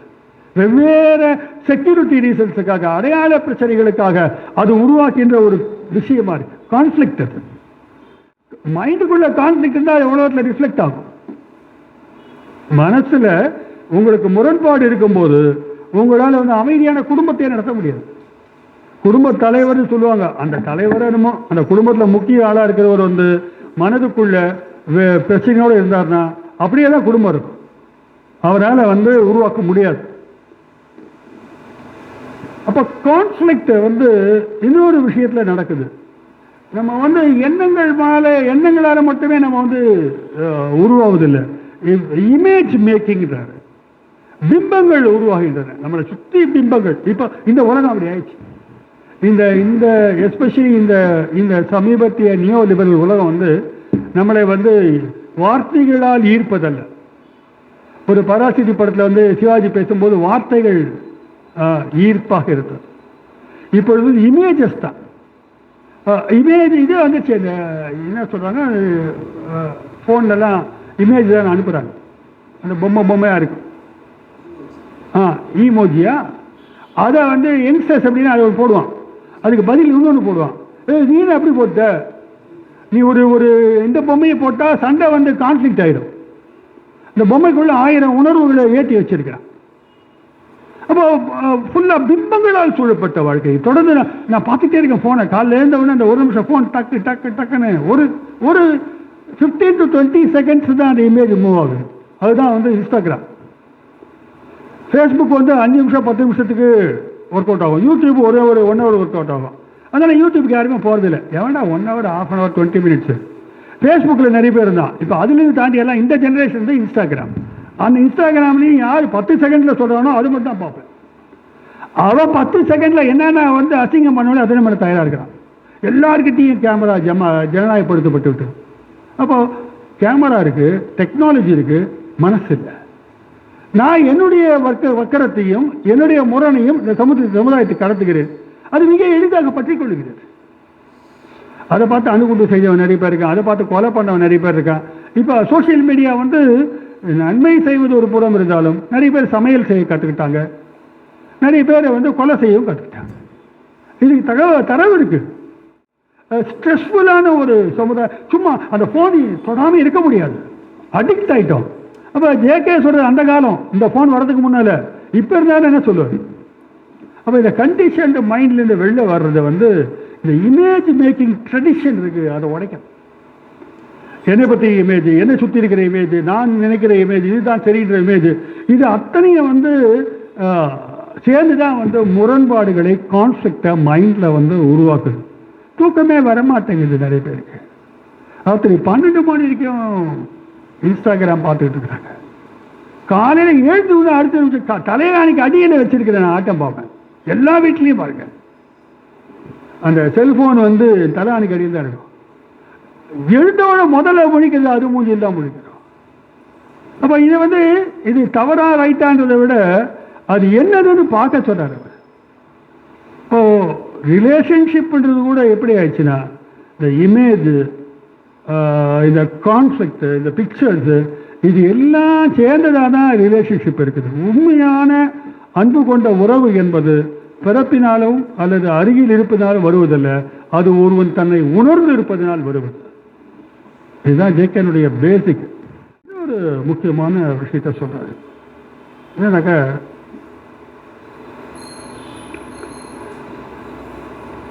இந்த உலகத்தில் வந்து யாரும் வந்து மாறலாம் விரும்பலை. நானும் வந்து இவ்வளோ வருஷங்களாக பேசிக்கிட்டே இருக்கேன். அவர் சொல்கிறார், அவர் சென்னைக்கு வரும்போதெல்லாம் ஒரு வாரம் மரத்தடியில் உட்காந்து பேசுவார். அவரும் ஒரு 40-50 வருஷம் பேசினார். அவர் சொன்னார், யாரும் மாற விரும்பலை, ஒரு என்டர்டைன் மாதிரி கேட்டு போறீங்க நீங்கள்லாம். நான் நீங்கள்லாம் வந்து அப்படின்னா சென்னையில் இருந்தபோது ஜேகே டாக்கருக்கு போனோம். இந்த மியூசிக் அகாடமியில் கச்சேரி நடக்கும். கர்நாடக சங்கீதம் தெரியுது இல்லையா, நாங்கள் 10 பேர் உட்காந்து என்ன மகராஜபுரம் சந்தானம் எப்படிப்பா அப்படின்னு வெளில வந்து சொல்லும்போது பெரிய அறிவாளியாக இருப்பது போல இருக்கு. அந்த மாதிரி ஒரு அறிவாளி கூட்டம்லாம் ஜேகேக்கு போயிடுவோம். அதில் ஒரு 2000 பேர் உட்காந்துருப்பாங்க, 1000 பேர் உட்காந்துருப்பாங்க நினைக்கிறேன். அந்த அவர் கரெக்டாக 5 மணிக்கு வருவார், 6 மணிக்கு முடிச்சுக்குவார். Time illusion. அவரை பொறுத்த வரைக்கும் நேரம் என்பது இலூஷன், அதில் மாற்றக்கூடாது. நேரத்தினால்தான் எண்ணங்கள் உருவாகுது. ஆனால் அவர் கரெக்டாக 5 மணிக்கு தொடங்குவார், வாட்ச் பார்க்காம 6 மணிக்கு முடிச்சுவார். அதுக்கு ஒரு விளக்கம் இருக்கு. உறவு உலகையில் வந்து நடக்கிற விஷயங்கள் ஜூரி சொல்றாரு, இதுக்கு விளக்கம். நான் வந்து வித்ரா பண்ணிடுறேன், இந்த செல்ஃபை வந்து இதெல்லாம் கிடையாது, எல்லாம் இந்த சிந்தனை இதெல்லாம் கிடையாது. நான் வந்து அந்த பீயிங் ஸ்டேட்டில் இருக்கேன். பீயிங் ஸ்டேட்னா அந்த பிரபஞ்ச வெளியோடு ஐக்கியமாக இருக்கிறேன். நீங்கள் கூப்பிடும்போது நான் வெளில வரேன், அந்த வீட்டுக்கு, அதான் என் வீடு. இந்த உலகம் டிமாண்ட் பண்ணும்போது டைம் என்னன்னு கேட்டால் 5 மணி நான் சொல்லுவேன். இந்த உலகத்துடைய புற உலகத்துடைய எல்லா செயல்பாடுகளையும் ஈடுபடுவேன். ஆனால் அது என் மேலே அதிகமாக ஆட்சி செய்ய முடியாது. நான் இருக்கிற உலகம் வேற. அதிலிருந்து எனக்கு வரும்பொழுது என்னால் வந்து தீமை செய்ய இயலாது அப்படின்னு சொல்றாரு. அதில் தான் இந்த ஜேகேவன் சொல்றாரு, இங்க வந்து கான்சியஸ்னஸ், அந்த பார்ட் ஹோல், பகுதி முழுமை. நீங்கள் நம்மளாம் புது புதுதாக கிடக்கணும். ஆக்சுவலி ஒரு முழுமையினுடைய பகுதி என்பதை நீங்கள் புரிந்து கொண்டீர்கள் என்றால் யூ ஆர் த வேர்ல்டு அப்படின்ற இந்த உலகம் நீங்கள் தான் அதை புரிஞ்சுப்பீங்க. எல்லாமே உங்களை பாதிக்கும், எல்லாமே உங்களை சந்தோஷப்படுத்தும். You become one with the universal consciousness. இந்த வார்த்தை அவர் பயன்படுத்தலை. அதை நம்ம விளங்கிக் கொள்வதற்காக இதெல்லாம் பேசிட்டு ஆக வேண்டியிருக்கு. இப்போ இதை வந்து ஒன்று மூச்சு கலக்குதல், மூச்சடக்கி தவம் செய்து அந்த நிலைக்கு போகிறது பற்றி ஒரு யோகம் பேசுகிறது. இது ஒன்று ஞான யோகம் என்று ஜேகேவை சொல்ல முடியுமா? சொல்ல முடியாது. அவர் கொடுப்பது ஒரு புது முறை. அது வந்து கவனம் கவனம் கவனம், டீப் அட்டென்ஷன். எப்பொழுதுமே நடக்கும்போது கவனம், உட்காரும்போது கவனம். இது ஒரு ஜென் புத்திசத்தினுடைய வீச்சு. எங்கேஜ்டு புத்திசம் ஒரு புது ஒரு ஆக்டிவிட்டி பேஸ்டு புத்திசம் இருக்குது. அதை பற்றி கூட நாங்கள் காணொலி பதிவேற்றம் செய்தோம். திக் நியாட் ஹான் அப்படி வியட்நாம் பௌத்த துறவி நூற்றுக்கணக்கான மக்கள், பாதிக்கப்பட்ட வியட்நாம் மக்களை சேர்த்து, லட்சக்கணக்கான மக்களை சேர்த்து சமூக செயல்பாடுகள் செய்து கொண்டிருக்கிறார். போர் நிறுத்துவதற்கான வேலைகள் பார்த்திருக்கிறாரு. அவர் சொல்றாரு, வாக்கிங் மெடிடேஷன், டாக்கிங் மெடிடேஷன் எல்லாமே மெடிடேஷன் ஆயிடும். மெடிடேஷன் ஒன்றும் இல்லை, நான் அங்கே இல்லாமல் வெறும் கவனம் மட்டும் இருந்து இந்த செயல் மட்டும் நடக்கிற ஒரு விஷயமாக இருக்கிறதா சொல்றார். இது அத்தனை இருந்தாக்க சாமியாராகி சன்னியாசியாக போய் சொத்துக்கிட்டு சேர்க்காம போயிடுவோமோ அப்படின்னாக்க அந்த பிரபஞ்சமே உன்னுடைய சொத்தாக ஆகும்போது இதெல்லாம் ஒன்றுமே இல்லாததாக தோன்றிவிடும் என்று நான் கருதுகிறேன். இது ஜேக்கனுடைய பேசிக் மேட்டர் இதுதான். இப்போ சோஷியல் சேஞ்ச் எடுத்துக்கோ, சமூகத்தை மாற்றணும். சார் இதெல்லாம் பேசுறீங்க சரிதான். இந்த சமூகத்தை மாற்ற சார் எவ்வளோ கஷ்டம் இருக்குது பார்த்தீங்களா? எவ்வளோ பிரச்சனைகள் இருக்குது, எவ்வளோ பாலிடிக்ஸ் இருக்குது. அவன் 350 சீட்டை வின் பண்ணிட்டான், அவன் 150 சீட்டை வின் பண்ணிட்டான். நேற்று பார்த்தீங்கன்னாக்கா அந்த சட்டத்தை கொண்டு வந்துட்டான், இன்னைக்கு இந்த சட்டத்தை கொண்டு வந்துட்டான். இவன் பாருங்க சார், டாட்டா அப்படி ஆயிட்டான், பிர்லா அப்படி ஆயிட்டான், அதானி அம்பானி, ஒரே பிரச்சனை எனக்கு நாட்டில். தமிழா தலைநிமிர்ந்து தமிழனுக்கு எதுவுமே கிடைக்க மாட்டேங்குது. இல்லை தமிழுக்கு நான் கொடுத்தோம், இல்லை ஜிஎஸ்டி கொடுக்கல, இல்லை இதுதாங்க நம்ம சுற்றி இருக்கிற பிரச்சனை. எனக்கு சம்பளம் இல்லை, எனக்கு காசு இல்லை, எனக்கு 10,000 ரூபா தான் சம்பளம் வருது, நான் எப்படி வாழ்வேன் அப்படின்னு ஒரு பக்கம். உனக்கு 20 கிலோ அரிசி கொடுக்குற இன்னொரு பக்கம் பதில். இல்லைன்னா ஆளுக்கு ஓசி பஸ் வச்சுக்கோ, 1000 ரூபா வச்சுக்கோ, ஏதாவது கொடுக்குறோம். இப்படி ஏதோ ஒரு அட்ஜஸ்ட்மெண்ட்டாக போய்கிட்டு இருக்க தவிர இந்த சோஷியல் சேஞ்ச் எப்படி கொண்டு வர முடியும் கேட்டாக்க உடனே ஒரு ஒரு ஒரு ஒரு கருத்து இருக்கு. நம்மலாம் சேர்ந்து புரட்சி செய்யலாம். நீங்கள்லாம் தயாரா நான் கேட்டாக்க நீங்கள்லாம் என்னப்பா அதெல்லாம் காலம் போச்சு. இந்த நாட்டை மாற்ற வேண்டும் என்றால் புரட்சி தேவை, புரட்சி செய்யலாம் எல்லாம் சேர்ந்து. புரட்சி என்றால் என்ன என்றால் வர்க்க புரட்சி என்று கார்ல் மார்க்ஸ் சொல்லியிருக்கிறார். இது இல்லாதவன் சேர்ந்து இருக்கிறவனை அடிச்சு நீ என்னடா கல்யாணம் பண்ற அப்படின்னு சொத்தை பிடிங்கிடுவான். அவன் அதான் நடக்கணும். ஆனால் வர்க்கம் அவ்வளோ கூர்மையாக இல்லை, அதனால நடக்காது. யார் பொதுவாக பணக்காரங்க பார்த்துருக்கீங்களா, தங்களுடைய அதிக பணம் வச்சது காட்டிக்க மாட்டாங்க. அந்த காலத்தில் ஒரு 30 வருஷத்துக்கு முன்னால் ஒரு இன்னும் ஏதோ ஒரு பெரிய பெரிய வாட்ச்லாம் சொல்ல, வாட்ச் கட்டினா கூட காமிக்க மாட்டாங்க. கோல்டுலாம் இருந்தோட சொல்ல மாட்டாங்க. வீட்டில் என்ன இருக்குன்னு சொல்ல மாட்டாங்க. என்னப்பா ஏதோ இருக்கு. ஏன்னா வெளியில் தெரிஞ்சாக்க அவன் அடித்து பிடுங்கிடுவான்னு ஒரு பயம் இருக்கு. ஏதோ பிடுங்கிட்டு போயிடுவான்ற பயம் அவனுக்கு தெரியும். அவனுக்கு மார்க்சிய தத்துவம் புரிஞ்சுது அந்த காலத்தில். இருக்கிறது என்று சொன்னால் இல்லாதவன் வேதனைப்படுவான், கோவப்பட்டான்னா இருக்கிறத திருடிட்டு போயிடுவான். அது ஒரு சமூகமே அந்த மாதிரி திட்டமிட்டு கொள்ளையடித்த வரலாறு தான் இங்கே இருக்குது. இந்த வீட்டில் இவ்வளோ இருக்குன்னு காமிச்சிட்டு எனக்கு அதனால் நகையில் இதை போட்டுக்கோங்க அவங்க, அந்த மாதிரி இருப்பாங்க. ஆனால் இப்போ எங்கிட்ட இவ்வளோ சொத்து இருக்குது பார்க்குறியா அப்படின்னு காட்டுற அளவுக்கு ஒரு சமுதாயம் வந்திருக்குது என்றால் அந்த வர்க்கம் கூர்மையற்று போய்விட்டது. அது வருத்தமே அது அப்படித்தான். 2 காரணங்களுக்காக அது வருத்தப்படாமல் இருக்கலாம். ஒன்று விதி, அவன் விதி, அவன் லக்கு. இந்த லக்னத்தில் பிறந்தான், இந்த லக்னத்தில் பிறந்தான், பிறக்கும் போதே அவன் ராஜாவாக இருக்கணும்னு சொல்லி அனுப்பிச்சிட்டான். இதுக்கு சில விளக்கங்கள்லாம் சாமியார்கள்லாம் சொல்லுவாங்க, இல்லை ஜோசியர்கள் சொல்லுவாங்க. என் விதி இங்கேயே இருக்கணும்னு இருக்குது, என்ன பண்ணுறது இல்லையா? சில பேர் யோசிப்பாங்க, நம்ம விதி இங்கே உட்காந்து இருக்குது, பேச்சை கேட்கணும்னு இருக்குது. அப்படியே ஒரு யோசனை வந்துடுது. இது மாதிரி எதுமேலேயே பழிய போட்டு நம்ம மாட்டிக்கிறோம். ஆக இந்த மாதிரியாக ஒரு சூழலில் சமூகத்தை எப்படி மாற்றுவது? புரட்சியெல்லாம் எங்கே செய்கிறது? புரட்சி துப்பாக்கியெல்லாம் எடுத்துக்கிட்டு புரட்சி செய்யலான்னு ஒருத்தர் சொன்னார். அதுக்காக எல்லாம் துப்பாக்கி எடுத்துகிட்டு போனாங்க. அது கோடிக்கணக்காக போய் செத்து போயிட்டான். இன்றைக்கி சத்தீஸ்கரில் சாவறான், ஆந்திராவில் சாவறான். அவனை எதோ செத்துக்கிட்டு இருக்கான். அங்கே போய் கேட்டால் தீவிரவாதி பயங்கரவாதினா அவன் கோவணம் கூட கட்டாமல் ஏழையாக இருக்கான். இதுதானே புரியல இருக்கலாம். இப்படி நடக்குது, வேற வயலன்ஸ் நடக்குது. கார்கில் போர்ன்றான். கார்கில் என்னத்துக்கு போர் பண்ணாங்க, என்ன ஊர் இது, யார் போய் பிடிச்சாங்க, எதுக்கு வந்தாங்க தெரியாது. ஒரு எதிரி இருந்தால் தானே நாடு நல்லா இருக்கும். நாடு சுபிட்சமாக இருக்கணும்னா நமக்கு ஒரு எதிரி இருக்கணும். அந்த எதிரிகிட்டேருந்து நாட்டை பாதுகாக்கணும். நாட்டை பாதுகாக்கணும்னா நான் இருக்கணும். இந்த மாதிரிலாம் டெவலப் பண்ணி அதுக்கு ஒரு விழா கொண்டாடணும். இப்படி நமக்கு உருவாக்கிடுவோம். நான் ஜேகே சொல்கிறேன்.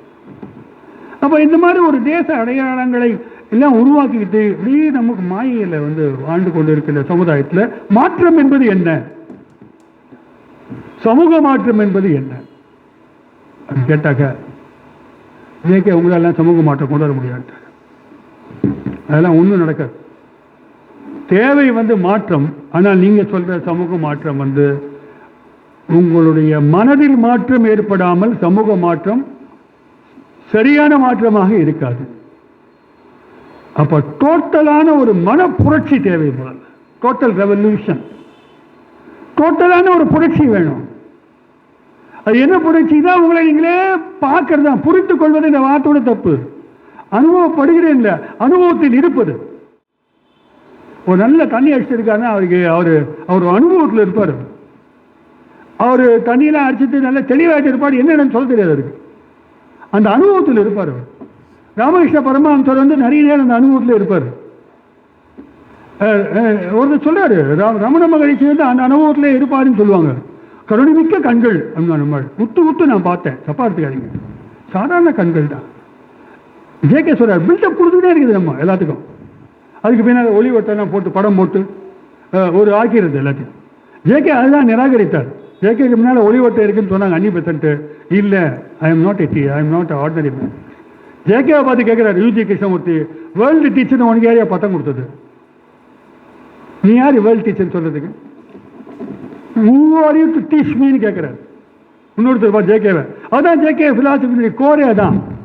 நீ உன்னை உடைத்தால் நான் உன்னை உடைப்பேன். உடைத்துக்கிட்டே போற விஷயம் தான் இது. நான் வந்து I want to be in the state of understanding myself as a pure consciousness. அதுதான் வந்து சங்கரர் சொன்னது அதுதான். ஆனால் செய்தது வேற. திருப்பி இந்த மக்கள்கிட்ட போய் சொல்லும் பொழுது அதுக்கு சில உருவங்கள் செய்யும் போது அது நம்மால் அந்த கோரை விட்டுருவான். இதை மட்டும் எடுத்துக்குவோம். அப்போ அது சோசியல் சேஞ்ச் என்றது வந்து உண்மை நீங்கள் மாற்றிக்கொள்ளாமல் நடக்காதுன்றதுதான் அவருடைய பேசனான விஷயம். ஏன்னாக்க ஒரு பேட்டர்ன்ல தான் கிரியேட் ஆகுது. Patterns create violence. Ideology creates conflict. கருத்தியல்கள் எல்லாம் முரண்பாடுகளே உண்டாகிறது. திராவிடமா, ஆரியமா, கம்யூனிசமா, முதலாளித்துவமா, குளோபலைசேஷனா இல்லையா, இந்த மாதிரியான உருவாக்கங்கள் எல்லாமே வந்து முரண்களை அதிகரித்துக் கொண்டே செல்லுகின்றன. இதில் எந்த பக்கம் நீ நின்றாலும் உனக்கு வந்து உலகத்தில் அமைதியை உருவாக்க முடியாது. இது கிருஷ்ணமூர்த்தியினுடைய பொசிஷன் இதுதான். ஆனால் நீங்க செய்ய முடியும். எப்ப செய்ய முடியும்? உண்மையிலேயே உங்க எல்லா தலைவர்களையும் கட்சி மாறுறான். அவன் தெளிவில்லாத ஆளு. அவனுக்கு அறிவு இருக்கு, அவன் சிந்தனை இருக்கு, தகவல் இருக்கு, அதிகார பிடிப்பு இருக்கு. ஆனால் அவனுக்கு வந்து ஞானம் இல்லை. உண்மையான அந்த சேஞ்சுக்கான விருப்பம் இல்லை அவனுக்கு. அப்போ என்ன தேவைன்னாக்க கருத்துக்கள் மூலமாக சமூகத்தை மாற்ற முடியாது. பல ஓய்யா சொன்னாங்க, அவர் சொன்னாரு, மார்க்ஸ் சொன்னாரு, காந்தி சொன்னாரு. இந்த சொன்ன மேட்டர்லாம் வச்சுட்டு உலகத்தை இங்கே மாற்ற முடியாது. படிக்கலாம் வேஸ்ட். அறம் செய்ய விரும்புனா செஞ்சிருவாங்களா எல்லாரும்? அப்படியே செஞ்சாலும் அறம் என்றால் என்னன்னு ஒரு கொஸ்டின் இருக்கு. அந்த அறம் எந்த அறத்தை செய்வது? எது அறம்? எப்படி புரிந்து கொள்வது? சொல்லிக் கொடுத்தப்பட்ட விஷயத்தை வச்சு அறம் சொல்லும். எங்கள் வீட்டில் சொல்லிக் கொடுத்துருக்காங்க, அதான் அறம். சாப்பிடும்போது பிச்சைக்காரங்களுக்கு சாப்பாடு போடக்கூடாது. எங்கள் ஃப்ரெண்டு வீட்டில் சாப்பாட்டுக்கு முன்னால் போடக்கூடாது. எங்கள் வீட்டிலே சாப்பிட்ட பின்னால் போடக்கூடாது. மொத்தத்தில் பிச்சைக்காரனுக்கு முன்னால் ரா பிச்சைன்னு வருவாங்க, பார்த்துருப்பீங்க. எங்கள் வீட்டில் இப்படி தான் கற்றுக் கொடுப்பாங்க. ரா பிச்சை இரவில் வருவான். அப்பா இன்னும் சாப்பாடு ஆகிட்டு இருக்குப்பா, போடக்கூடாதுப்பா அப்படிங்களாங்க. சரி, அவன் போயிடுவான். அவன் கேட்டால் சாப்பிடும்போது வருவான். அப்பா சாப்பிட்டுட்டு இருக்கம்பா, போடக்கூடாதுப்பா அப்படின்னு எங்கள் பாட்டி சொல்லுவாங்க.